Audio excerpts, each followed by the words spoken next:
আর এখন অনেকে সালাম দিয়ে ডাকাতি শুরু করে। দল মত নির্বিশেষে কোরআনের এই অনুষ্ঠানে যারা আমরা ইবাদত মনে করে এসেছি, দিনের বেলা হাজারো কাজ ছিল আমাদের, সব বাদ দিয়ে খুশি হয়ে বলছে আলহামদুলিল্লাহ। নবীজি মসজিদে নববীতে প্রবেশ করলেন, ডান দিকে তাকিয়ে দেখলেন কিছু মানুষ কোরআনে কারিম নিয়ে আলোচনা করছে, বাম দিকে তাকালেন দেখলেন কিছু মানুষ জিকির করছে। নবীজি বললেন দুইটা দল ভালো কাজে আছে, তবে সবচাইতে উত্তম কাজে আছে যারা কোরআন নিয়ে ব্যস্ত আছে। আমার আল্লাহ আমাকে এই মুহূর্তে নির্দেশ দিয়েছে আমি যেন কোরআনে কারিমের এই অনুষ্ঠানে শ্রোতা হিসাবে বসে আলোচনা করি। আপনি টের পাচ্ছেন আমি কি বললাম? বিশ্বনবী জগতে এখন বেঁচে থাকতেন আর এই সখীপুরের এই হাতিয়া বাজারের পাশ দিয়ে যেতেন, নবীজি কোরআনে কারিমের ইজ্জতে এই অনুষ্ঠানে শ্রোতা হয়ে বসে পড়তেন। সেই রকম একজন জায়গা নিয়ে আমি বসে আছি মনে করেন আমরা। আরেকবার বলছি আলহামদুলিল্লাহ। মাজলিস ফিকহিন খায়রুম মিন ইবাদাতি 60 সানা। কোরআনে কারীম শেখার জন্য যদি কেউ 1 ঘন্টা ব্যয় করে, ও যদি নাও বসে, যদি চেষ্টা চালায় যে কোরআনে আল্লাহ কি বলতে চেয়েছেন, 60 বছর নফল ইবাদতের চাইতে বেশি সওয়াব পাওয়া যায়। তাও কবুল হওয়া নামাজের, আমরা যে নামাজ পড়ি সবই তো কবুল হয়ে যায় নাকি? 2 রাকাত নামাজ পড়তে প্রায় 60টার উপরে মেন মাসলা লাগে। আমার মনে হয় এখানে প্রায় 100 জনের 98 জন মানুষ ফেল করবে। 13টা ফরজ, 14টা ওয়াজিব, 19টা নামাজ ভাঙ্গার কারণ, আর 12টা সুন্নাত। এগুলো যদি কারো আদায় না হয় ওর নামাজ কিন্তু হবে। কথা বুঝতেছে? এরপরও নামাজ কবুল হওয়ার যে 4টা কারণ আছে ওইগুলো থাকা লাগবে। সব মিলে অনেক কঠিন বিষয়, অথচ কোরআনের ইজ্জতে আল্লাহ 60 বছর একাধারে নফল নামাজ পড়লে যে সওয়াব পাওয়া যেত কবুল হওয়া, আল্লাহ ওই নামাজের সওয়াব আমাদের দিয়ে দেবে ইনশাআল্লাহ। যেন ওইরকম মন নিয়ে বসে। নামাজে যেমন কথা বলা যায় না, এদিকে ওদিকে তাকানো যায় না, এটা 1 ঘন্টা সময় পাবো, আমরা নামাজের মতো করে ইবাদত মনে করে কোরআন শুনবো ইনশাআল্লাহ। কোরআন প্রচার করা আর কোরআন উপস্থাপন করার কিছু ধরন আছে, এটা তার গানের অনুষ্ঠান না। তাফসীরুল কোরআন মাহফিল আপনি লিখেছেন, এটা কি করে উপস্থাপন করা লাগে মানুষের সামনে, এটা আল্লাহ শিখিয়েছেন। আল্লাহর ওই ধরনটা আমরা সামনে নিয়ে আসি, নাকি আমি মন মতো বলবো? মন মতো বলবো? কোরআনে কারিমে আল্লাহ পাক জানিয়েছেন কিতাবুন উনজিলা ইলাইকা ফালা ইয়াকুন ফি সাদরিকা হারাজুম মিন লিতুনযিরা বিহি ওয়া যিকরা লিল মুমিনিন। সূরা আরাফ 8 নাম্বার পারার 10 নাম্বার পৃষ্ঠা, 1 নাম্বার লাইনের 2 নাম্বার আয়াতে আছে।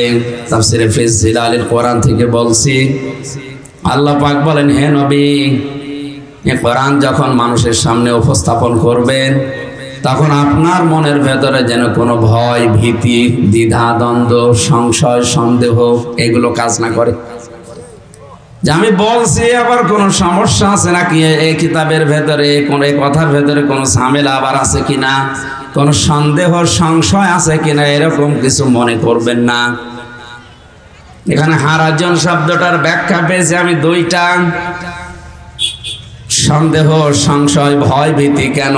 কারণ কোরআন প্রচার করতে গেলে অনেক মানুষ আপনার সামনে এমন আছে তারা কোরআনের ওই বক্তব্য না বোঝার কারণে মন খারাপ করতে পারে। এরকম মানুষ দেশে আছে। আপনার কি ঘুমিয়ে গেলে? এই যে প্রথম শ্রেণী বললাম, কোরআন যেটা বলতে চায় ওইটা না বুঝে মন খারাপ করে, আছে না?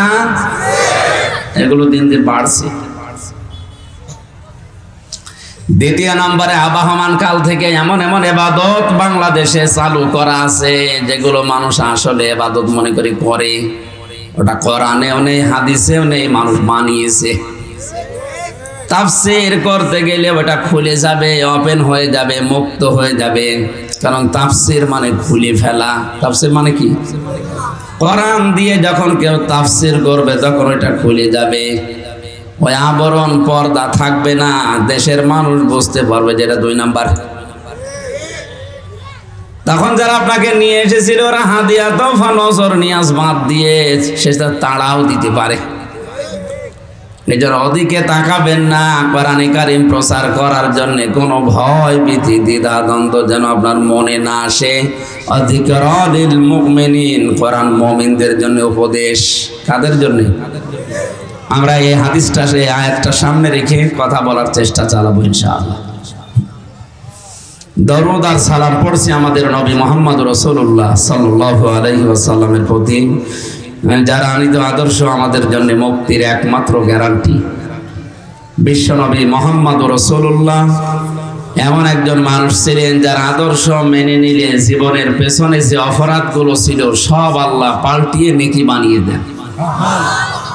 এমন কোন মানুষ দুনিয়ায় এমন আসে না যে যাকে মেনে নিলে পেছনের গুনাহ মাফ হয়। আছে এই একজন মানুষ।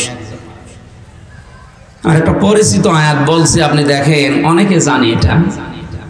قل إن كنتم تحبون الله فاتبعوني يحببكم الله ويغفر لكم ذنوبكم الله غفور رحيم। সূরা আলে ইমরানের 31 নম্বর আয়াত। এই আয়াতটা নিয়ে বিভিন্ন মানুষ বিভিন্ন কায়দায় ব্যাখ্যা করছে। যে যেদিকে আছে মিনাল্লাযীনা ফাররাকু দীনাহুম ওয়া কানু শিয়া কুল্লু হিজবিন বিমা লাদাইহিম ফারিহুন। হে নবী, আপনি দেখবেন মানুষ বিভিন্ন দল বিদলে বিভক্ত হয়ে আছে, আর যে যেই দলে আছে ওই দলের কর্মসূচি নিয়ে নিয়ম নীতি নিয়ে আনন্দে আছে। জানি এই আয়াতটা কোরআনে আছে, যে যেদিকে আছে ওইদিকে টেনে টেনে ব্যাখ্যা করে। আমরা স্পষ্ট করে বলছি, আমরা কোরআনের দাওয়াত নিয়ে এসেছি, এখানে দল কি বেদল কি ওইটা দেখার দরকার নেই। আমরা কোরআন থেকে কিছু নিতে চাই। এখানে যে শব্দগুলো আছে আলেম যেহেতু আছে যারা, ওনারা বুঝবে, আপনারা শুনে। আল্লাহ পাক বলেন, নবী আপনি বলুন, ইন কুনতুম তুহিব্বুনাল্লাহ, যদি তোমরা দাবি করো আল্লাহ তোমাকে ভালোবাসি। এ দাবি আমাদের আছে না? বলেন বলেন। যে ধর্মের লোক হোক, তার সে ধর্মের দেবতাকে সে ভালোবাসে। আমরা যেহেতু মুসলিম, আমাদের মালিক যিনি আল্লাহকে আমরা ভালোবাসি, দাবি আমাদের সকলের। আল্লাহ বলেন, দাবি যাদের আছে ফাত্তাবিউনি, এই দাবি সত্য প্রমাণিত করার জন্য রাসূলের অনুসরণ করা লাগবে। কার? দুনিয়ার কোন মানুষের নাম এই জায়গায় আল্লাহ দেননি। আল্লাহ নাম দিয়েছেন উসওয়াতুন হাসানা, উত্তম আদর্শ, তার নাম রাসূলুল্লাহ, আল্লাহর রাসূল। এখানে কিন্তু মুহাম্মদ ইবনে আব্দুল্লাহর নামটাও দেননি, কারণ তিনি 1 থেকে 40 বছর পর্যন্ত রাসূলুল্লাহ ছিলেন না, তিনি ছিলেন মুহাম্মদ ইবনে আব্দুল্লাহ, আব্দুল্লাহর ছেলে মুহাম্মদ। কথা বুঝতেছেন? উনি রাসূলুল্লাহ হয়েছিলেন কয় বছরে? বলেন বলেন। 40 থেকে 63, এই 23 বছরে তিনি আর মুহাম্মদ ইবনে আব্দুল্লাহ ছিলেন না, তিনি হয়ে গেছেন রাসূলুল্লাহ। এনাকে অনুসরণ করার জন্য, অনুকরণ করার জন্য, দেখে দেখে চলার জন্য আল্লাহ তার ভালোবাসার প্রমাণ দিতে বললেন। এখানে একটা একটা করে যদি হাত ধরে বলা হয় আল্লাহকে ভালোবাসেন, ও এক বাক্যে জবাব দেবে হা না না। এই হা যারা বলবে তাদের এটা প্রমাণ করার জন্য রাসূলের অনুসরণ অনুগত্য মাস্ট বি করাই লাগবে। এখন এই অনুসরণ কি আংশিক না পূর্ণাঙ্গ? বলেন না কেন? কেউ যদি পূর্ণাঙ্গ অনুসরণ করে, আয়াতের পরে আল্লাহ 2টা পুরস্কারের ঘোষণা দিয়েছেন। ইউহিব্বুকুমুল্লাহ, আমি আল্লাহ নিজেই তাকে ভালোবাসা আরম্ভ করব। নাকি তাকে ভালোবাসা আরম্ভ করেছি? হ্যাঁ, ইউহিব্বু এটা মজারে, বর্তমান ভবিষ্যৎ, প্রেজেন্ট ফিউচার, 2টা কাল নিয়ে এই শব্দটা গঠন করা। অতীতের শব্দ এখানে নেই। আয়াত দিয়ে প্রমাণ হয়, যখন থেকে আপনি রাসূলের অনুসরণ অনুকরণ শুরু করবেন, ওই সময় থেকে আল্লাহ আপনাকে ভালোবাসা আরম্ভ করবে। আর আল্লাহ যদি কাউকে ভালোবাসে, ওয়াগফির লাকুম যুনুবাকুম, ইয়াগফির এটাও মোজারে, এটা বর্তমান ভবিষ্যৎ। জাম্বন এক বছর, জুনুব বহু বছর। আল্লাহ যদি কাউকে ভালোবাসা শুরু করে, ওর জীবনের অপরাধ সবগুলো মাফ করে দেয়। তাহলে এটা পেলাম আমরা কিসে?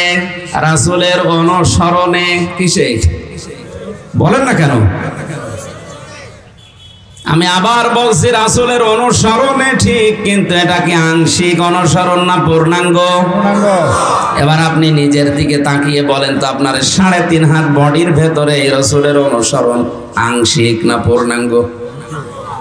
হ্যাঁ, আপনি মাথা থেকে পা পর্যন্ত খেয়াল করেন তো আছে কিনা। বিশ্ব নবীর চুলের মতো আপনার চুলের কাটিং হয় না। আপনি কাট দিয়েছেন শাহরুখ কাটিং, মেসি। এরপরে নিচে যত নামবেন একটাও তো মিলছে না আপনার সাথে। আপনার বিবেক কি বলে আয়াত দ্বারা? আপনার অনুসরণ হচ্ছে, আমিও জানি, দেখছি, আংশিক, পূর্ণাঙ্গ না। তাহলে পূর্ণাঙ্গ অনুসরণ যদি কেউ শুরু না করে, এটা শরীর গেল 3.5 হাত বডি, এরপরে পরিবার আছে, সমাজ আছে, রাষ্ট্র আছে, আন্তর্জাতিক জীবন আছে, সবগুলো মিলাবেন। এ পুরাটা মিলিয়ে যখন দেখি যে না, আমরা তো অনুসরণ হচ্ছে ঠিক, কিন্তু আংশিক, পূর্ণাঙ্গ হয় না, এই জন্য আল্লাহ আমাদের এখনো ভালোবাসা আরম্ভ। এই সহজ কথাগুলো বোঝে না, খালি ওটা দেখে নিয়ে যায়।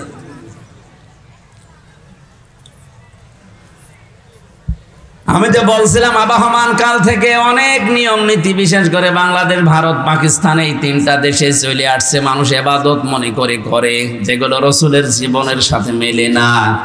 আপনি আল্লাহর ভালোবাসা পাওয়ার জন্য শর্তই হচ্ছে রাসূলকে অনুসরণ করা।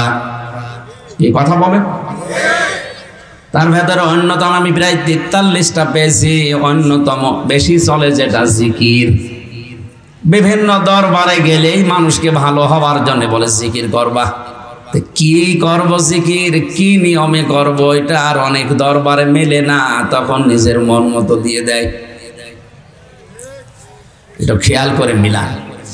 সূরা আরাফ 9 নাম্বার পারা 13 নাম্বার পৃষ্ঠার 4 নাম্বার লাইনের 181 নাম্বার আয়াত। এটা ওয়ালিল্লাহিল আসমাউল হুসনা ফাদউহু বিহা ওয়া যারুল্লাযীনা ইউলহিদুনা ফি আসমাই। আমি আল্লাহর বহু নাম আছে, সুন্দর সুন্দর। এখানে অনেকেই জানি আল্লাহর নাম আছে কয়টা? 99টা তো কায়দায় আছে, 5000। কত? তাফসীরের ভেতরে 5000 আল্লাহর নাম আছে। যে নামে পারেন আপনি আল্লাহকে ডাকেন, কোনো অসুবিধা নেই। কিন্তু সাবধান, যারা আল্লাহর নামকে ইলহাদ করে, এলহাদের ব্যাখ্যা হচ্ছে যারা নামে ডাকে কিন্তু নামের পাশাপাশি উলট পালট করে ফেলে, কাটছাট করে, ছোট খাটো করে ডাকে, তাদের সাথে মিলে তোমরা আল্লাহকে ডাকবা না। এটা আমি বানালাম। হ্যাঁ, আল্লাহর নির্দেশ হচ্ছে আল্লাহকে ডাকে তারা। আমি আল্লাহকে ডাকার পাশাপাশি এমন এমন নাম তারা জুড়ে দেয় যেগুলো আমি ডাকতে বলি নাই, তোমরা তাদের সাথে ডাকবা না। সুতরাং ব্রাহ্মণবাড়িয়া, কুমিল্লা, এই সমস্ত জেলায় আল্লাহর জিকিরের পাশাপাশি যারা ইয়ালি বাবা, শাহ আলী বাবা, দয়াল বাবা, খাজা বাবা বলে জিকির করে, এটা ইসলাম। এটা তো রাসূলের জীবনের সাথে মিলছে না। জিকির যেহেতু একটা ইবাদত, কেউ যদি ইবাদত মনে করে অবশ্যই তার নির্ধারিত একটা সিস্টেম আছে। বলেন না কেন? অবশ্যই নির্ধারিত কয়েকটা শব্দও থাকবে। নামাজ যেমন ইবাদত, তার একটা নির্ধারিত নিয়ম আছে। কিছু কিছু নিয়ম ফলো করলে নামাজ আপনার হবে। 13টা ফরজ, 14টা ওয়াজিব, 19টা নামাজ ভাঙার কারণ যদি কেউ না জানে, ওর নামাজ হচ্ছে না। হচ্ছে জিকির ইবাদত, তার একটা নির্ধারিত নিয়ম আছে। আল্লাহ বলেন 4টা নিয়ম ফলো করা লাগবে, আর 4টা শব্দ দিয়ে জিকির করা লাগবে, কারণ এটা ইবাদত। কারণ আপনি ইয়া রাসূলুল্লাহ বলে জিকির হবে না, ওটা গুনাহ হবে। এই কথা বলেন না। এখন যদি বলেন রাসূলের উপরে তকমা দিচ্ছেন, রাসূলুল্লাহকেও ডাকবো না, ডাকেন কিন্তু দরুদ পড়ে ডাকেন। ইয়া রাসূলুল্লাহ সাল্লাল্লাহু আলাইহি ওয়াসাল্লাম বলেন এটা দরুদ একই, কিন্তু জিকির আল্লাহ বাদে কারো নামে জায়েজ নেই। বাংলার মুসলমানের এটা রেকর্ড হচ্ছে, কালকে সারা দেশে ছড়িয়ে যাবে, কান খাড়া করে শোনেন, আল্লাহ বাদে কারো নামে জিকির করা জায়েজ নেই, সে যত বড় লোক হোক। কথা বুঝতেছেন? জিকিরের শব্দ 4টা, সুবহানাল্লাহ, আলহামদুলিল্লাহ, লা ইলাহা ইল্লাল্লাহ, আল্লাহু আকবার। এর বাইরে কোনো শব্দ নেই, এমনকি আপনি কাঠ ছাঁটো করতে পারবেন না। কেউ যদি বলে সুবহান সুবহান জিকির হবে? কেউ যদি বলে আকবার আকবার হবে? আলহামদ আলহামদ হবে? লিল্লাহ লিল্লাহ হচ্ছে না, পুরাটা বলা লাগবে সুবহানাল্লাহ, আলহামদুলিল্লাহ, লা ইলাহা ইল্লাল্লাহ, আল্লাহু আকবার। ওয়াতাম্মাত কালিমাতু রাব্বিকা সিদকাও ওয়া আদলা, লা মুবাদদিলা লিকালিমাতিহি ওয়া হুয়াস সামিউল আলিম। সূরা আনআম 8 নাম্বার পারার 1ম নাম্বার পৃষ্ঠার 10 নাম্বার লাইনের 115 নম্বর আয়াত। এটা হে নবী আমার কালাম কিন্তু পরিপূর্ণ। কি দিয়ে পরিপূর্ণ? সিদকা ওয়া আদলা। 1 নম্বরে আমার কালাম সত্য, 2 নম্বরে এটা একেবারে ভারসাম্যপূর্ণ, ন্যায় দিয়ে প্রতিষ্ঠা করা আমার কালাম, কিয়ামত পর্যন্ত আমার কালামের কোনো পরিবর্তন। আরো জোরে। সুতরাং লা ইলাহা ইল্লাল্লাহ এটা পূর্ণাঙ্গ কালেমা। এক কথা বলেন না কেন? শুধু লা ইলাহা বলাও জায়েজ নেই, শুধু ইল্লাল্লাহ ইল্লাল্লাহ ইল্লাল্লাহ বলাও জায়েজ নেই। আপনাকে বলা লাগবে পুরাটা, কারণ এটা জিকির। এটা কি? এগুলো বাদ দিয়ে যারা হু হু করছে এটাও জিকির না, কারণ এটা আল্লাহর নামকে খণ্ডিত করে ফেলেছে। আল্লাহ নিজে জানিয়েছেন আমার বহু নাম আছে, ডাকো। ইয়া সাত্তার বলে ডাকেন, ইয়া রহমান বলে ডাকেন, ইয়া গফফার বলে ডাকেন, অসুবিধা নেই, কিন্তু আপনি নামকে খণ্ডিত করতে পারবেন না। সুবহানাল্লাহ এ নাম কার? আরো জোরে। খালি সুবহান সুবহান বললে সওয়াব হবে, খালি লা ইলাহা বললে সওয়াব হবে, কারণ এটা জিকির, এটা ইবাদত। আজ হাজারো দরবারের দিকে তাকান, যারা আল্লাহর নামকে খণ্ডিত করে ভাবে ডাকে, এটা বলতে গেলে ওদের ওগুলো টেকে না, তখন ওরা মন খারাপ করে। ওই যে হারাজনের 2য় ব্যাখ্যা বলেছিলাম, এটা মিলছে না। কথা বলেন।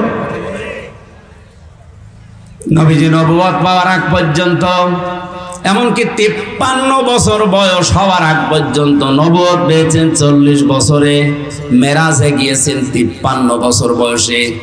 কত বছর হলো? 13 বছর। কত? এই 13টা বছরে নামাজও ফরজ হয়নি, রোজাও ফরজ হয়নি। নবীজি কি করলেন এই নবুয়ত পাওয়ার পরে 13 বছর? বিশ্ব নবী যে কাজগুলো করেছিলেন তার অন্যতম কাজ হচ্ছে মানব সেবা। নবীজি বলেছেন যারা মানুষকে সালাম দেয় বেশি বেশি করে, আর যে মানুষগুলো মানুষের খাবারের ব্যবস্থা করে, খাবার খাওয়ায়, দারিদ্র মুক্ত সমাজের জন্য কাজ করে, এই মানুষগুলো আল্লাহর কাছে উত্তম। তখন তিনি কি সাধারণ মানুষ না নবী? এই কথা বলে না কেন? 40 বছর বয়স পর্যন্ত তো হিলফুল ফসল গঠন করে, শান্তির সঙ্গ তৈরি করে বিভিন্ন উন্নয়নমূলক কাজে তিনি আঞ্জাম দিয়েছেন, কিন্তু শান্তি দিতে পারেন নাই। কোরআন পেলেন, নবুয়ত পাওয়ার পরেও তিনি শান্তি দিতে পারছিলেন না, কারণ ওই সময় ইসলামের সব বিধান নাযিল হয়নি। ওই সময় নবীজির 3টা মিশন ছিল। 1 নম্বরে সালাম। কি সালাম মানে? কি আমরা একজনকে সালাম দিলাম মানে ভাই আপনি আমার থেকে নিরাপদ, আপনার সম্পদ, আপনার জীবন, আপনার সম্মান সব আমার কাছে নিরাপদ, আমার দিয়ে আপনার আর কোনো ভয় নেই। আর এখন অনেকে সালাম দিয়ে ডাকাতি শুরু করে। বড় ভাই এসেছে, আসসালামু আলাইকুম, যা আছে দে, একটি সালাম বলে। 2 নম্বরে তিনি বলেছিলেন তোমরা মানুষকে খাবার খাওয়াও, দারিদ্র মুক্ত সমাজের জন্য কাজ করো। আজকে আমাদের জননী শেখ হাসিনা যত কাজই করুক না কেন, অন্যতম কাজ আমার দৃষ্টিতে মনে হয় যে একটি খামার, একটি বাড়ি, এটার দ্বারা একটা মানুষের কর্মজীবন তৈরি হয়, একটা মানুষের মাথা গোজার ঠাঁই হয়। হ্যাঁ, সব কাজ তিনি খারাপ করেছেন, তাই না? এই কাজটা অনেক ভালো কাজ। যারা জাহান্নামে যাবে মুসলমান কারা? জবাব দিন ভাই। মুসলমান জাহান্নামে যাবে, ফেরেশতা জিজ্ঞাসা করবে কেন আসলে? তুমি তো খ্রিস্টান না, তুমি তো ইহুদি না, বৌদ্ধ না, হিন্দু না, মুসলমান, তুমি জাহান্নামে আসলে কেন? যত মুসলমান জাহান্নামে যাবে তারা চারটা কথা বলবে। প্রথমে ক্বালু লাম নাকু মিনাল মুসাল্লিন ওয়া লাম নাকু নুতিমুল মিসকিন। এক নম্বরে সবাই বলবে আমরা নামাজ পড়তাম না। কি করতাম না? টাঙ্গাইলবাসী ভালো করে জবাব দেন। কোন হিন্দু বলবে যে আমি নামাজ পড়তাম না? কোন খ্রিস্টান, কোন ইহুদি, কোন বৌদ্ধ? কারণ ওরা নামাজ, এই কথা বলেন, ওরা নামাজ পড়ে না, ওদের নামাজ নেই। এ কথা বলতে পারে কারা? তাহলে যে মুসলমান দাবি করার পরেও নামাজ পড়ে না, সে যদি আওয়ামী লীগ করে কোথায় যাবে? যদি জামাত করে কোথায় যাবে? তার কার ফতোয়া লাগবে? আপনার মুদ্দাসসিরের ফতোয়া? জাহান্নামে যারা গেছে সব ওরা মুসলমান, এক বাক্যে জবাব দিচ্ছে জাহান্নামে আল্লাহ দিয়েছে নামাজ পড়তাম না। তাই আপনি আর যাই করেন না কেন, অন্তত মুসলিম পরিচয় দিলে ফরজ নামাজ ছাড়বেন না। রাজি আছেন কারা? দেখে লিল্লাহে তাকবীর। এটা ঠিক থাকবে তো? মেয়েদের সন্তান যখন দুনিয়ায় আসে প্রথমে পানি দেখা যায়, এরপরে রক্ত, এরপরে সন্তানের মাথা দেখা যায়। নবীজি বলেন এমন কঠিন সময় যদি তৈরি হয় আর নামাজের আজান হয়ে গেছে, সময় চলে যাচ্ছে, এই মেয়েটার মাথাকে তোলার ভেতরে বিছিয়ে দিয়ে বলো নামাজ পড়। জীবন নিয়ে টানাটানি, অথচ ফরজ জিনিস ছেড়ে দিচ্ছে না, কোনো অনুমতি নেই নামাজ ছেড়ে দেওয়ার। আর আমরা চা খেতে খেতে আসরের নামাজ নষ্ট হয়ে যায়, টেরও পাই না। মুসা আলাইহিস সালামের জামানায় আল্লাহ একবার বললেন, এক কামার বাজারে কাজ করে, লোহা পিটায়, ওরে বলো যে তুমি জান্নাতি। মুসা নবী বলে আল্লাহ তুমি আর লোক পেলি না, কামারের কথা বললে? দুনিয়ায় এত বড় বড় লোক আছে, কামার লোহা পিটিয়ে সোজা করে, ও কি এমন আমল করে? আল্লাহ বলেন দেখো গিয়ে। বাজারে গেলেন, বাজারের এক কোণে দেখে ও হাতুড়ি দিয়ে লোহা পিটাচ্ছে, মগুর মাথার উপরে তোলে, আবার পিটায়, আবার উপরে তোলে। আমাদের যেমন নামাজের সিস্টেম হচ্ছে, আজান দিলে নামাজের সময় হয়ে গেছে। মুসা নবীর জামানায় এক ওয়াক্ত নামাজ ছিল, হয়তো কোনো সিস্টেম ছিল নামাজের। যেই নামাজের সময় হয়ে গেছে, হাতুড়ি পেছনে ফেলে দিয়ে উনি পবিত্র হয়ে নামাজে দাঁড়িয়েছে। হযরত মুসা লক্ষ্য করে আল্লাহকে বলে রব্বুল আলামিন, লোকটা তার এই হাতুড়ি বা এই মগুর লোহার উপরে পিটিয়ে তারপরে পবিত্র হতে পারত। নামাজের সময় হওয়ার সঙ্গে সঙ্গে পেছনে ফেলে দিয়ে তাড়াতাড়ি করে তোমার বিধান মানার জন্য ব্যস্ত। তোমার বিধানকে, তোমার আইনকে এত বেশি যে লোকটা মূল্যায়ন করতে পারে, তাকে তুমি জাহান্নামে দিতে পারো না। জীবনে যত বড় গুরুত্বপূর্ণ কাজ থাক না কেন, ফরজ নামাজের সেজদা আজকে থেকে বাদ দেবেন না। কারণ কেউ যদি ফরজ নামাজ ছেড়ে দেয়, আল্লাহ বলেন ওর দায়িত্ব আমি ছেড়ে দিলাম, যা। আল্লাহ পাক যদি কারো দায়িত্ব ছেড়ে দেয়, আমার মনে হয় 1 সেকেন্ডও বেঁচে থাকা আপনার নিরাপদ ভাবে সম্ভব না। আমরা জুমার নামাজের কথা জানি যে জুমার নামাজের আজান দিলে এই দুনিয়ার সব কাজ কাম বেচা কিনা বন্ধ করে দিয়ে নামাজের দিকে দৌড়াতে বলেছে আল্লাহ। এ কথা জানেন না? জুমার দিনেই তো আয়াত পড়া হয়, জানো দিয়ালিস সালাতি মিন ইয়াউমিল জুমআতি ফাসআউ ইলা যিকিরিল্লাহি ওয়া দারুল বাই'। যখন জমার দিন আজান দেওয়া হয়, সব কাজ কাম বন্ধ করে দিয়ে তাড়াতাড়ি দৌড়াও নামাজের দিকে। কেন এই আয়াতটা দিলেন? আল্লাহ বলেন যালিকুম খায়রুল লাকুম, এইটাই লাভজনক কাজ। অথচ আয়াতের সাথে বাস্তবের অনেক কিছু আমাদের চোখে মিলছে না। জমার নামাজের আজান দিয়ে শেষ পর্যন্ত কমপক্ষে 1-1.5 ঘন্টা সময় লেগে যায় শেষ করতে। ঠিক আছে কথা? আজান থেকে শুরু করে নামাজ পড়ে বের হওয়া প্রায় 2টা বেজে যায়, তার মানে 1-1.5 ঘন্টা সময় শেষ। অথচ আল্লাহ বলেন এটা লাভজনক কাজ। কেন বললেন এটা? বাস্তবে আমরা দেখি অনেক মানুষ 1-1.5 ঘন্টায় 5-7 লাখ টাকা কামাই করে এই দেশে আছে। কথা বলেন এখন, তাও বৈধ ভাবে। ডাক্তার মতিয়ার রহমান উনি একটা সিজার করার সময়, অপারেশন করার সময় পিত্তথলির পাথরগুলো কম্পিউটারের মাধ্যমে বের করতে পারে 15 মিনিটে। 15 মিনিটে কমপক্ষে 1,20,000 টাকা করে নেয়। 1 ঘন্টায় যদি 4টা করে 5 লাখ। এই কথা বলেন এখন। আধা ঘন্টায় আরো 2টা করলে 7 লাখ। তা আল্লাহ বললেন এই 1.5 ঘন্টা নামাজ আদায় করলে তোর লাভ হবে। আমরা দেখছি না, ওর 1.5 ঘন্টা নামাজ না পড়ে অপারেশন করলে ওর 7 লাখ টাকা লাভ হচ্ছে। তাহলে আল্লাহর কথার সাথে বাস্তবের মিল নেই। এ কোরআন মিথ্যা।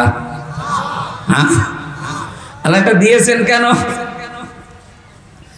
এই কারণে দিয়েছে, কারণ নামাজ যে সমাজে নেই, নামাজ যে পরিবারে, যে রাষ্ট্রে নামাজ চলে না, নামাজের শিক্ষা নেই, ওখানে আপনি 1.5 ঘন্টায় 7 লাখ টাকা উপায় করবেন, ঠিক আছে, বৈধভাবে।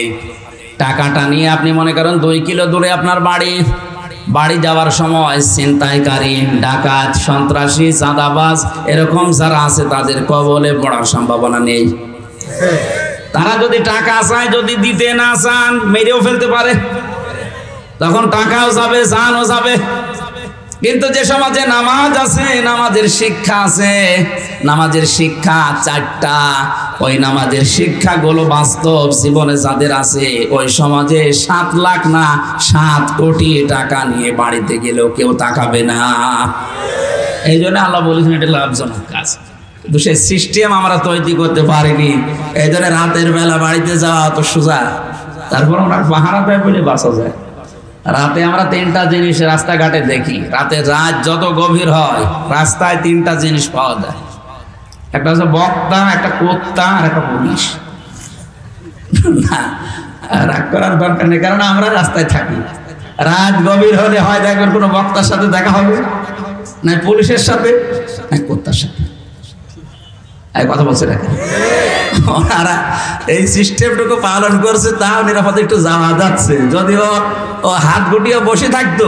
আর নামাজের শিক্ষা যা চলছে আমাদের দেশে, এই জন্য ফরজ নামাজটা বাদ দেওয়া কোনো মতেই যাবে না। যেহেতু রাষ্ট্রীয়ভাবে নামাজটা নেই, এটা সরকারের দায়িত্ব ছিল রাষ্ট্রীয়ভাবে নামাজটা কায়েম করে দেওয়া।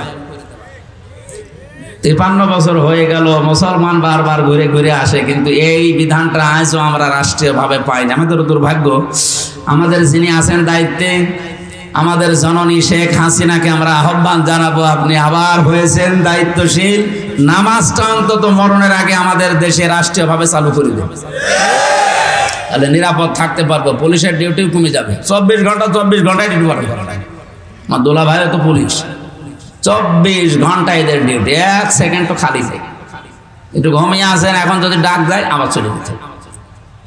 সম্মানিত ভাইরা, বাস্তবে নামাজের শিক্ষা এই জন্য দিয়েছিলেন। তাহলে মুসলমান দাবি করে যে নামাজ পড়ে না, ও যাবে কোথায়? এই ফতোয়া হামজার কার? ছাড়বেন নামাজ আর ছাড়বেন?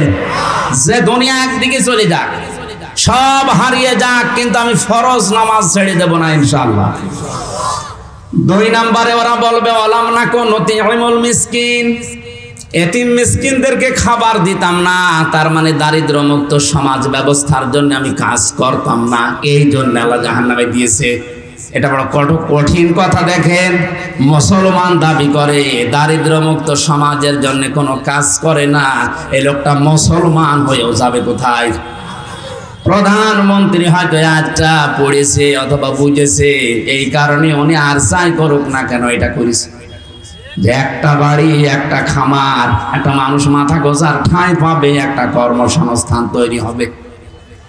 এটা যে কত বড় উদ্যোগ আপনি হয়তো টের পাচ্ছেন। হ্যাঁ, দুর্নীতি হয়েছে, যাদের দায়িত্ব দিয়েছে তারা হয়তো মারিং কাটিং করেছে, এটা দোষ তাদের, ওনার তো দোষ না। আমার যতটুকু জ্ঞান আছে কোরআন হাদিসের উপরে, আল্লাহর উপরে ভরসা করে বলছে ওনার জীবনে আর যাই হোক যদি কিছু কবুল নাও হয় তবে এই প্রজেক্টটা, এই প্রকল্পটা কবুল হবে যদি নিঃস্বার্থভাবে করে থাকে। নিজের ঘর তৈরি করে আরামে কাটিয়ে দিতে পারতো, লক্ষ লক্ষ মানুষকে মাথা গোছার মতো ঠাঁই বানিয়ে দিয়েছে, আর একটা কর্মজীবন তৈরি করে দিয়েছে। আল্লাহ পাক যেন ওই ভালো কাজটা কবুল করে তারে মাফ করে দেন, বলেন আমিন। নবীজিকে অনুসরণ করলে জীবনের গুনাহগুলো মাফ হয়, আমি এটা বোঝাচ্ছিলাম। এই কারণে নবীজি নবুয়ত পাওয়ার পরেই নামাজ ফরজ হয়নি, 13 বছর পরে। কত বছর? তাহলে 13 বছর তিনি এই কাজগুলো করেছিলেন। এই জন্য শুধু নিজে খেয়ে পরে বাঁচবেন, মানুষের খোঁজ খবর রাখবেন না, কে কি খেলো দেখবেন না, এইটার নাম ইসলাম না। এটার নাম আব্দুল্লাহ বিন মুবারকের জীবনী পড়েছিলাম।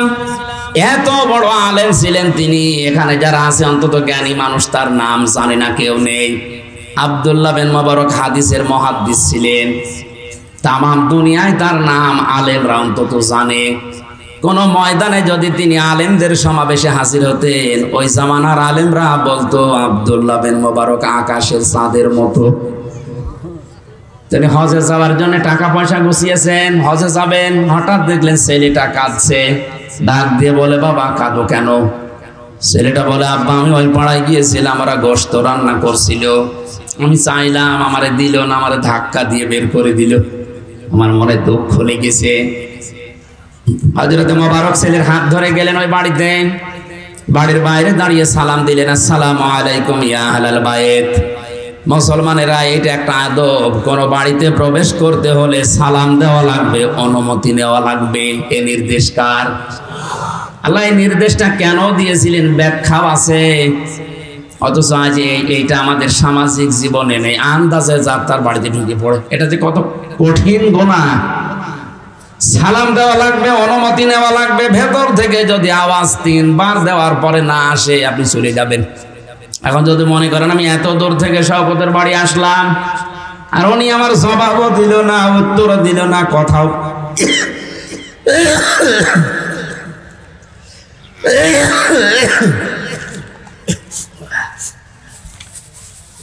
ঠিক আছে।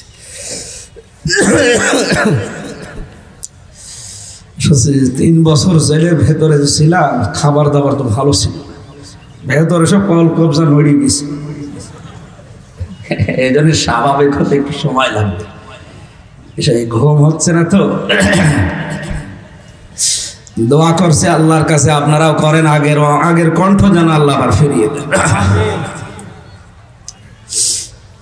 তাহলে বাড়িতে ঢোকার আল্লাহর যে আদব আল্লাহ শিখিয়ে দিলেন। আপনি হয়তো 2 কিলো দূর থেকে হেঁটে যানবাহনে শওকত শিকদারের বাড়ি আসলেন, সালাম দিলেন, উনি বলছে ভাই আমি এখন ঝামেলায় আছে, আপনি চলে যান। এখন যদি বলেন হ্যাঁ আপনার ভোট দেয়নি, আপনি নাই ভোট দিয়েছেন একটা, আর বলতে কোন ঝামেলায় আছে আপনি জানেন? আর স্ত্রীর ঝামেলা থাকতে পারে, মা বাবার ঝামেলা থাকতে পারে, সম্পদের ঝামেলা থাকতে পারে। আল্লাহ এজন্য কোরআনে নির্দেশ দিয়েছেন সালাম দাও, অনুমতি নাও, যদি উনি কিছু না বলে আস্তে করে চলে যাও, এইটাই তোমার জন্য ভালো হবে। কে বলছে? এই আদেশটা পারিবারিক জীবনে আমাদের মেনে নেওয়া যাবে না। এমনকি নিজের মায়ের ঘরে হলেও সালাম দেওয়া অনুমতি ছাড়া প্রবেশ করা যাবে না।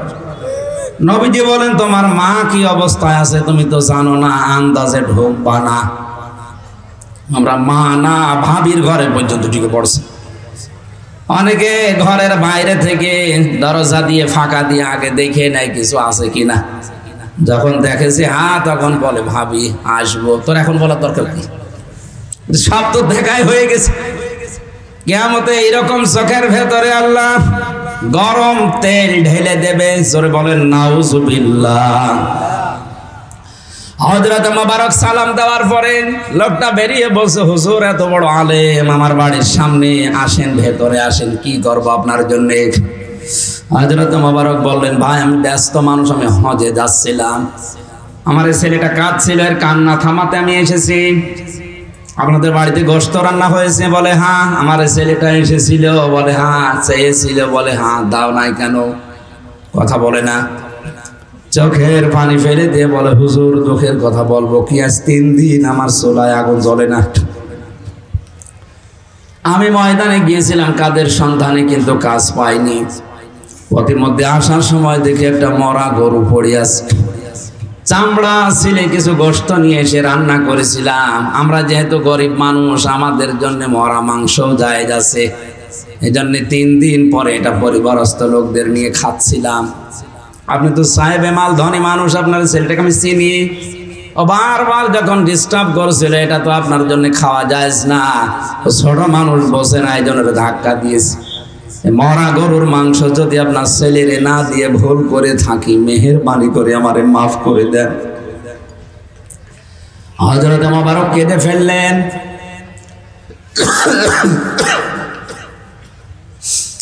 ডাক দিয়ে বলে, আল্লাহর বান্দা আমার এলাকায় বাস করেন, এত বড় কষ্টে আছেন, আমি খোঁজ নিতে পারি না, কিয়ামতের দিন আপনি আমারে আসামি বানাবেন না।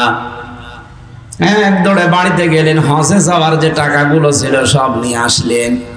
বললেন, ভাই আমি ফরজ হজ করেছি, নফল হজে যাচ্ছিলাম, আমার দরকার নেই, এই টাকাগুলো নেন, খাবার কিনে পরিবারস্থ লোকদের খাওয়ান, বাকি টাকা ব্যবসা বাণিজ্য করে আপনি প্রতিষ্ঠিত হন।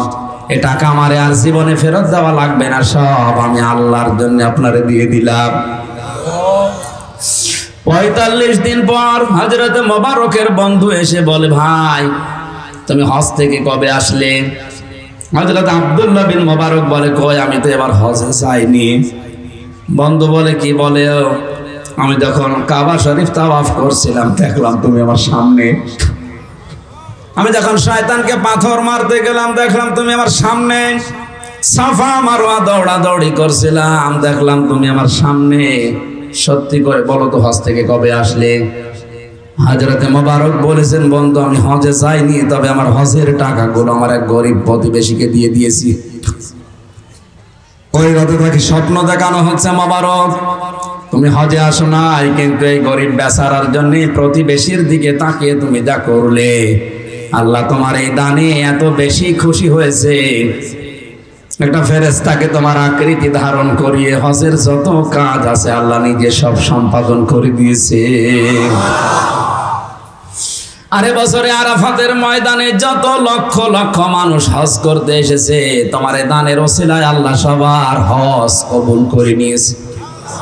শুধু নিজে খেয়ে পরে বাঁচবেন, মানুষের খবর নেবেন না, এইটার নাম ইসলাম না। এই জন্যই প্রধানমন্ত্রীর এই কাজটার দিকে তাকিয়ে বলেছি, জীবনে যদি কিছু কবুল না হয়, হযরত মোবারকের এই দানটা যদি কবুল হতে পারে, শেখ হাসিনার এই প্রকল্পটা কবুল হবে। ওনারে আল্লাহ কবুল করে মাফ করে দেয় যদি আমাদের ক্ষতি আছে। হ্যাঁ, এজন্য মানবতার জন্য কাজ করা লাগবে। বঙ্গবন্ধু সেতু, যেটা বিশেষ করে এই যে পদ্মা সেতু, বঙ্গবন্ধু টানেল, দেখার মতো যে কাজগুলো, 3 বছর তো ভেতরে কিছুই জানতাম না, বের হয়ে অন্তত রাস্তাঘাট আর এই কয়েকটা কাজ দেখে যা মনে হচ্ছে, আর কিছু। অনেকে বলে ধার করে করেছে, ঋণ করে করে দেখেন করেছি তো, এরকম একটা কলিজা আছে কার? আপনার যেভাবে করেছে তো আপনার জন্যই তো করেছে। আগে এই জায়গায় 5 ঘন্টা 7 ঘন্টায় মাওয়া ঘাটে দাঁড়িয়ে থাকা লাগবে, এখন 5 মিনিট 7 মিনিটে চলে যাচ্ছে। এই যে এই কাজগুলো নবীজি নবী হওয়ার পরে 13 বছর একাধারে, উনি তো ওই সময় নামাজও পড়েননি, রোজাও রাখেননি, তা কি করেছিলেন? এই কাজ করেছিলেন। এই জন্য আমরা বিশ্ব নবীর আদর্শ অনুসরণ শুধু আংশিক না, শুধু নামাজ পড়া, রোজা রাখা, টুপি মাথায় দেওয়া, এটা ইসলাম না। পূর্ণাঙ্গ অনুসরণ যখন শুরু করার সিদ্ধান্ত নিয়ে মানুষ মাঠে নামবে, তখন তার পেছনের অপরাধগুলো আল্লাহ মাফ করে তাকে ভালোবাসা শুরু করবে। জোরে বলেন সুবহানাল্লাহ। এভাবে পূর্ণাঙ্গ অনুসরণ করার তৌফিক দিন আমি। আর আংশিক অনুসরণ করেছিল আব্দুল্লাহ বিন উবাই। ওর নামাজ, রোজা, দাড়ি, টুপি, জুব্বা সব ছিল, শুধু রাজনৈতিক জীবনে ওর আদর্শ ছিল আবু সাইদ। এই জন্য আল্লাহ ওকে মাফও করে না, এমনকি ওর কবরের পাশে দাঁড়ানো নিষেধ। আজ পৃথিবীতে যাদের সব কিছু ওকে আছে, একটা জীবনে রাসূলকে মানেন না, আপনি ফিরে আসেন, নাই তো আব্দুল্লাহ বিন উবাইয়ের মতো মুনাফিক হয়ে মরবে। আল্লাহ আপনাকে বোঝার তৌফিক দিন, আমিন।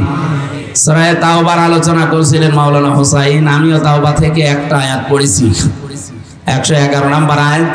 এই আয়াতের ভেতরে যত কথা আল্লাহ দিয়েছেন তাফসীর আকারে আমরা বলার চেষ্টা চালাবো। আমা তাওফীক ইল্লা বিল্লাহ। কোরআনে কারীম থেকে এই আয়াতটা একটু আমার কাছে ভালো লাগে এই কারণে যে বাস্তবসম্মত কিছু কথা এর ভেতরে আছে, আপনি মিলাতে পারবেন সহজে। আল্লাহ পাক বলেন ইন্নাল্লাহ, অবশ্যই আমি আল্লাহ, ইশতারা, ক্রয় করে নিয়েছি, মিনাল মুমিনিনা, মুমিনদের কাছ থেকে। ভালো করে মিলাবেন। ক্রেতা সরাসরি আল্লাহ নিজে, কে? বিক্রেতা সবাই না, বিক্রেতা শুধুমাত্র মুমিনরা। কারা? আল্লাহ কিন্তু সবার কাছে কিনতে চান না, শুধুমাত্র মুমিনের কাছ থেকে আল্লাহ কিনতে চান। মুমিন কাকে বলে?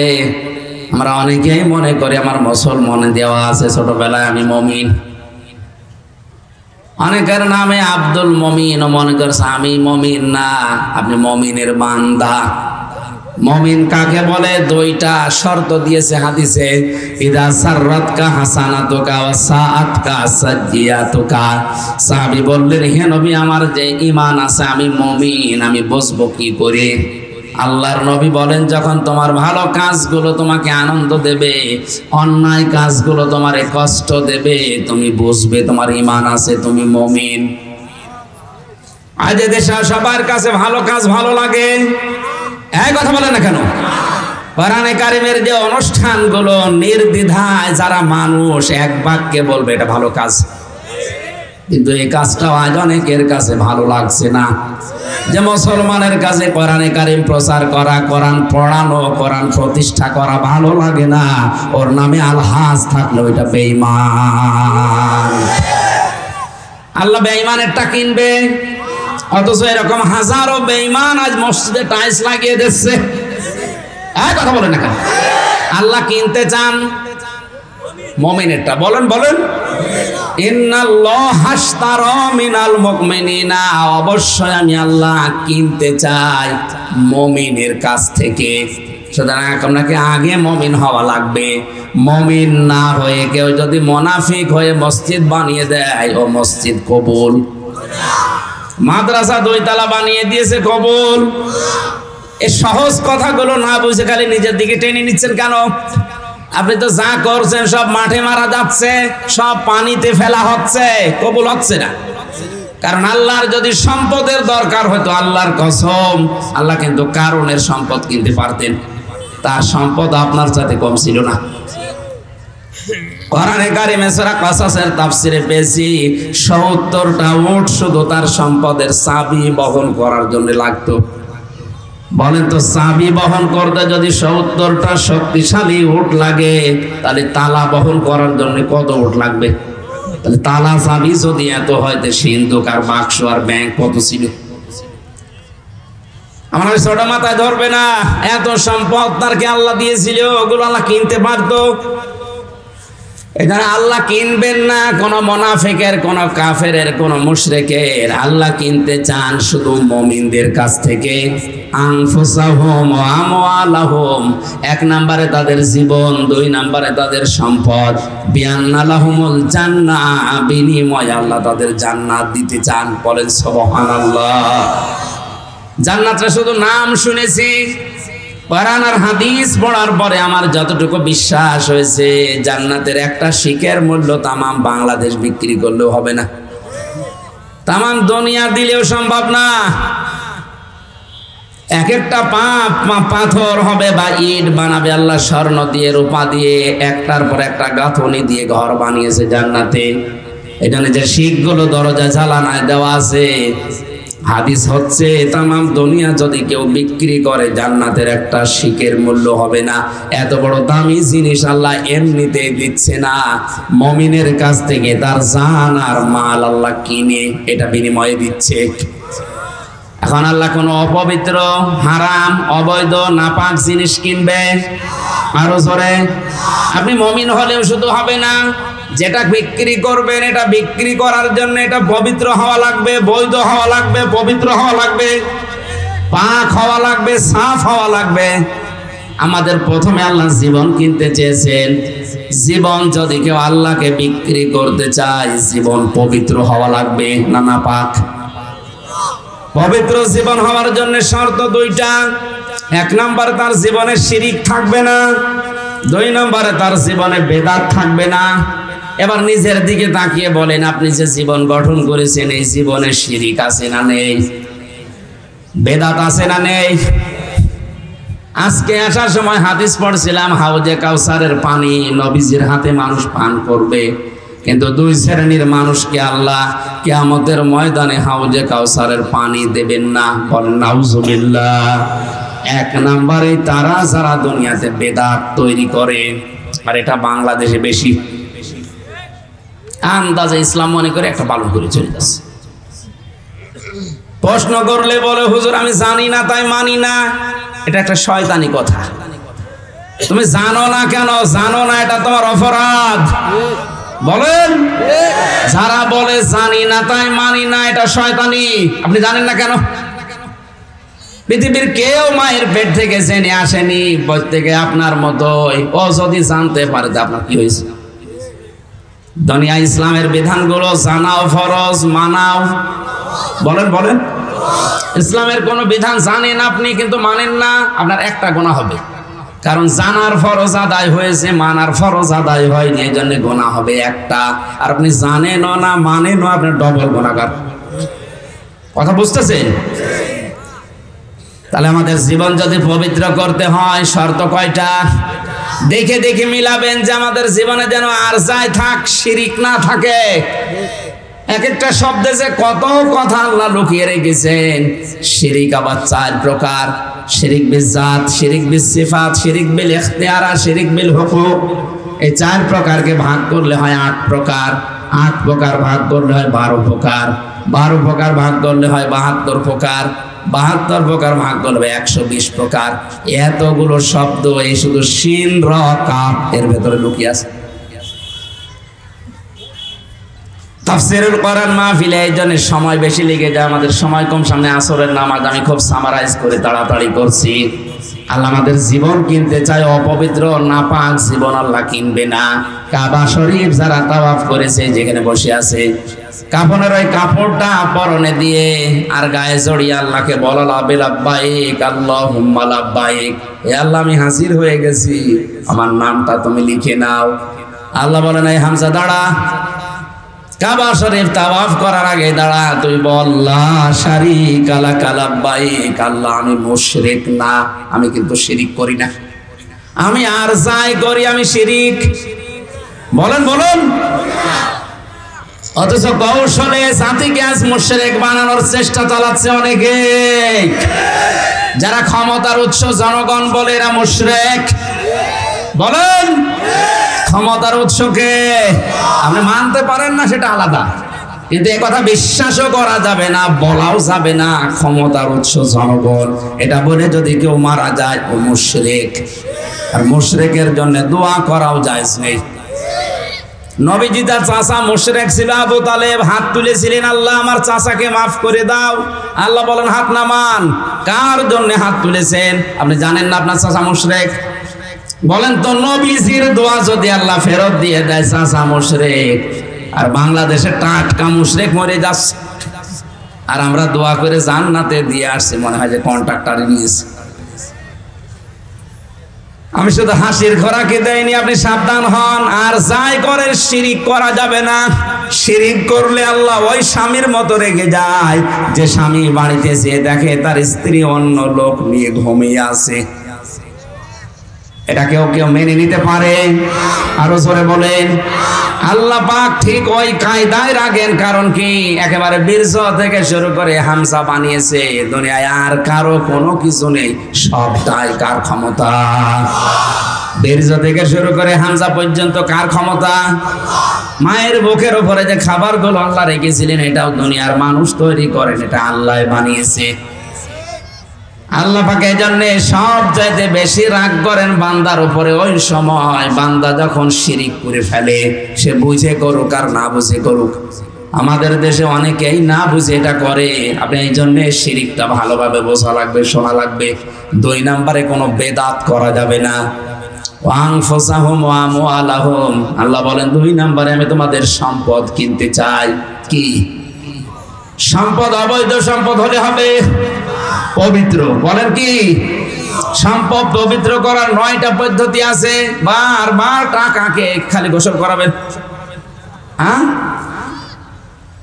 এখানে মাল শব্দ আল্লাহ দিয়েছেন বহুবচন আমওয়াল, মালের বহুবচন আমওয়াল। আমরা অনেকে এতদিন মনে করতাম মাল মানে আবুল মাল, নাকি আমাদের আগেরটা কামাল।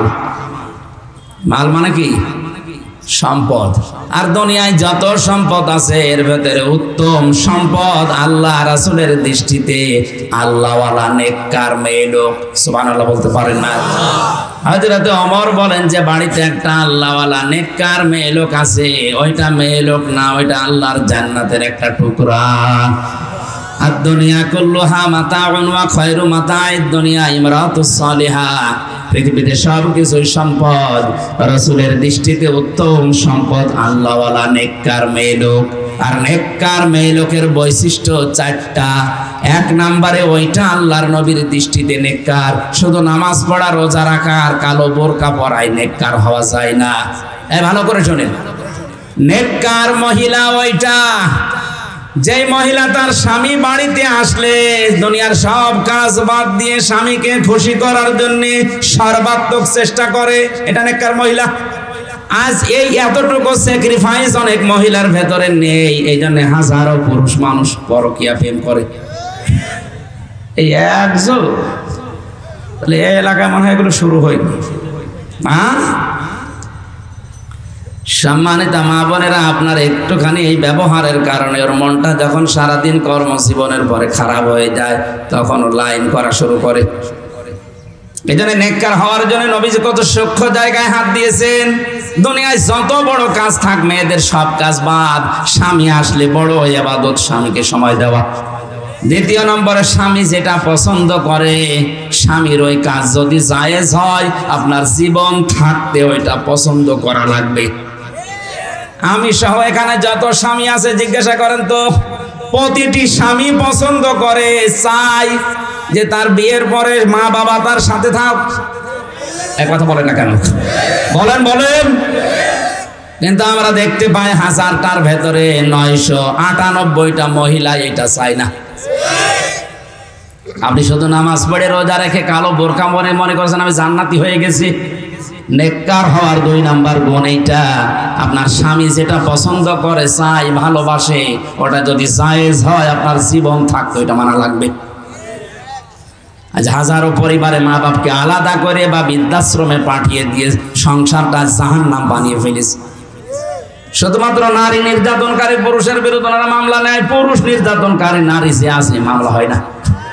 একবার বলেন, আচ্ছা আলেম বলেন আর জালেম বলেন, সব পরিবারে এখন একই অবস্থা। অথচ হাদিস, এই হাদিসটা প্রচারিতও করে না, প্রচারও নেই দেশে। খালি নামাজ পড়েন, রোজা রাখেন, কালো বোরকা পরেন, হয়ে যাবে। কে বলেছে আপনাকে? স্বামী যেটা পছন্দ করে ওটা জায়েজ হলে আপনাকে পছন্দ করাই লাগবে, মাস্ট বি, নয়তো আপনি পারবেন না। হযরতে আসিয়ার জন্য আল্লাহ নিজে জান্নাতে ঘর বানিয়েছিলেন একটা কারণে। যখন তার হাতের ভেতরে প্রেক লাগিয়েছে, মাথার ভেতরে গরম তেল ঢেলে দিচ্ছিল, ওই সময় তিনি স্বামীর জন্য বরদোয়া করেননি। ডাক দিয়ে বলেছিলেন, মাবুদ আমার এই অত্যাচার দেখে তুমি যেন রাগ করো না, তুমি আমার স্বামীর অত্যাচার থেকে আমাকে বাঁচাও, কিন্তু আমার স্বামীকে গজব দিও না। এ কি ভালো স্বামী? এর মতো জানোয়ার স্বামী দুনিয়ায় কারো আছে? নিজের স্ত্রীর হাতে ব্রেক লাগিয়েছে, পায়ের ভেতরে শলাকা লাগিয়েছে, মাথার উপরে গরম তেল ঢেলছে, শুধু আল্লাহর বিধান মানে এই কারণে। এরপরও স্বামীর জন্য তিনি বরদোয়া দেননি। জিবরাইল যখন জান্নাতটা সামনে নিয়ে এসেছে, বলে আল্লাহ জান্নাত নিয়ে এসেছে, ধন্যবাদ, তুমি একটা ঘর ওই জান্নাতে আমার জন্য বানাও, যেখানে বসে বসে তোমারে দেখা যায়। আর তোমাকে বলছি তুমি রাগ করো না, আমার স্বামী যাদেরকে দিয়ে অত্যাচার করায়, নির্যাতন করায়, এই জুলুম থেকে তুমি আমাকে বাঁচাও। অনাজ্জিনি, এখানে টান আছে, অনাজ্জিনি মিন ফিরআউনা ওয়া আমালিহি অনাজ্জিনি মিনাল কওমিজ জালিমিন। সূরা তাহরিম 28 নম্বর পারা 20 নম্বর পৃষ্ঠার 12 নম্বর লাইনের 12 নম্বর আয়াতের মাঝের অংশে আছে। আসিয়া ওই কঠিন মুহূর্তেও দোয়া করেছে, আল্লাহ তুমি আমার স্বামীকে কিছু বলো না, তুমি আমার স্বামীকে কিছু বলো না, আমারে তুমি বাঁচাও। অথচ একটা সাবান কম হলে আপনি বরদোয়া দেন। আপনি মানুষ, আপনি জান্নাত পাওয়ার জন্য হাঁ করে আছেন। একজন মহিলাকে আল্লাহ ঘর বানিয়েছিলেন জান্নাতে তার, আর আরেকজন মহিলাকে আল্লাহ নিজে সালাম পাঠিয়েছিলেন চিন্তা অবস্থায়, তার নাম খাদিজাতুল কুবরা। এই মহিলার জীবনটা পড়ে দেখেন, খাদিজাকে আল্লাহ সালাম দিয়েছে শুধুমাত্র স্বামীর মহাব্বত ভক্তি করার কারণে।